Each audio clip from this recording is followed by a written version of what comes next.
A Xunta investiu 21.000 euros na limpeza e acondicionamento dos camiños que conducen ás lagoas e os miradoiros de San Pedro e Xuño, así como a instalación de novos indicadores de acceso. Dos dous miradores que había, sobre todo no que era o tema das escaleiras, que estaban casi inaccesibles, vale? Entón arranxáronse os dous, un que está xusto aí detrás nos e outro, estamos no punto medio e outro que está aquí. Aparte disso, colocouse algunha sinaléctica que permitira, pois eso, acceder dunha forma máis fácil desde as estradas principais.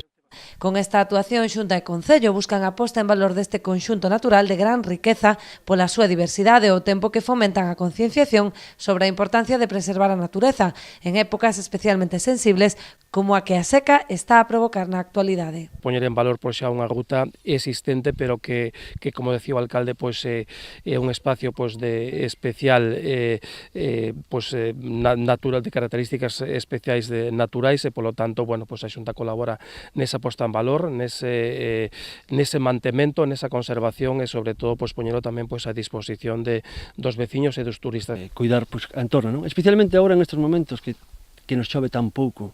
Vamos, que temos que cuidar eso, máis que nada para concienciar a ciudadanía, pois que estes lugares os temos que proteger, os temos que cuidar, e despois tamén no aforro, non?